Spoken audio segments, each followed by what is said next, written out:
زۆر باشە بڕزان هەر لە سەر ئەم بابەتە کوژرانی چەند کوردێک لەوێ هێرشکردنە سەر شوێنێکی کولتوری کوردی میوانمان هەیە و قسەی زیاتر و پرسی زیاتریش دەکەین کە داخۆ بۆچی بە دیاریکراوی کورد میوانەکەمان زۆر بەڕێز زوبێر شەریف سەرۆکی کۆمەڵەی دۆسایەتی فەرەنسی کوردی کە لە شاری تۆلۆزی فرەنساوە ڕاستەوخۆ لەگەڵماندایە. کاک زوبێر شەوتان باش گەلێک سوپاس بۆ بەشداریکردنتان لەگەڵمان لەم گەشتەی ژووری هەواڵی کوردستان 24 زۆر باشە ینی بەڕاستی ئێستا بە دوو لایەن قسە لەسەر ئەم بابەتە دەکرێت ئەگەر هێرشەکە تێرۆریستی نییە و ڕێسیستیە بۆچی هێرش کراوەتە سەر کورد بۆ خۆ دەزانی لە فەرەنسا کوردی لێ عەرەبی لێ فارسی لێ تورکی لێ ئەفریقی لێ بەنگالی هندی بۆچی بە دیاریکراو ئەمە یەکەم جاریش نییە ئەمە جاری دوو هەموو سێمە هێرش دەکرێتە سەر کورد ئایا ئەم هێرشە تێرۆریستی نییە؟ والله هیچی بڵین ینی شتێکی سەیرە لەبەرەوە زۆر گرنگە وەزعەکە ئارام بکەین وەزعەکە پێویستی ئەوەیە پۆلیس ئیشی خوب بکات چونکە ئەو بابەتە بابەتێکی زۆر غەریبە ئایا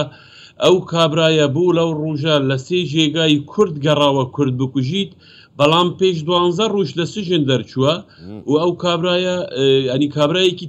وەکو بڵین ڕاستە تونتڕەوە ڕاستە دژی پەناهەندەیە بەڵام لەو پاریسە گەورەیە ئەو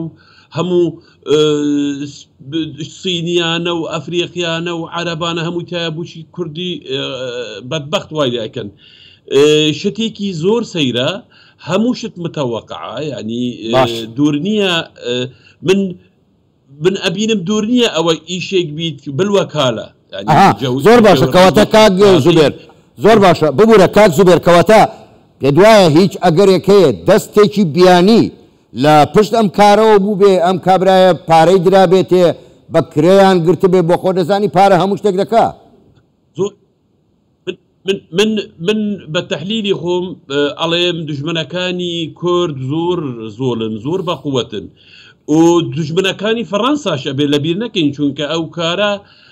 فەڕەنساش پێ متەئەسرە و دەوڵەتی فەڕەنساش پێ متەئەسرە و سەرۆکی فەڕەنسا هاتە دەنگ و سەرۆک وەزیری ناوە 5 دقە پاش ڕۆیشتە ئەوێ و ینی ئەو شەڕەش کارە ئیشێکی زۆر ئەوە وەزعی هەمومان تێکەدەت بەڵام بە دیدنی من ئەوە تیرۆرێکی شتێکی تازەیە دژمنەکانی کورد ئەەکەن بلوەکالە ینی لە ژیاتی خۆیان بیکەن بە و پاشان کەشف ئەبییت و ئیحراژە بن لە بەرامبەر پۆلیسی فەڕەنسی و وڵاتی فەڕەنسی و ئەوروپی و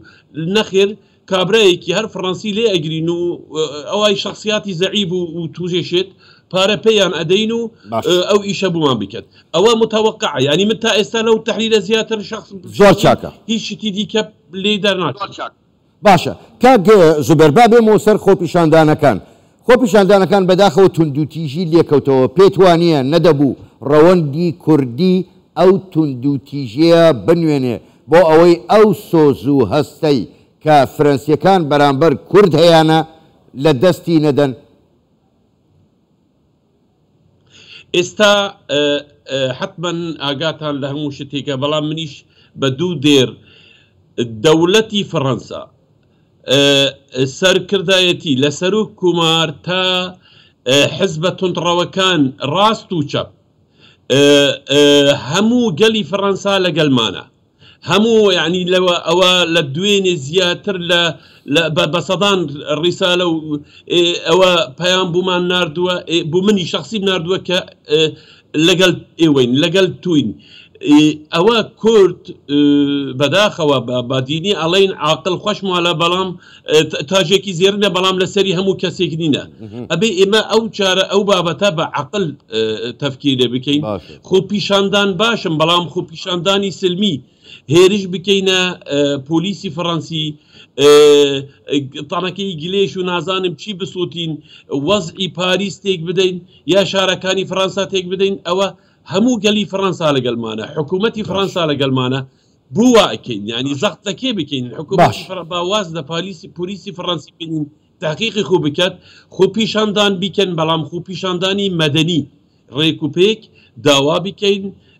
ئەوە بەدیتنی من خۆسەیدی جەنابەت بەلەدیەی شارەوانی پاریس ئاڵای کوردستان بەرز کردی ئیتر ئێمە زەخت لە کێ بکەین باشە کاک زوبێر ئەو هێرشبەرە ئێوە خۆشتان ئاماژەتان پێدا هێندە نییە لە بەندیخانە ئازاد کراوە کەواتە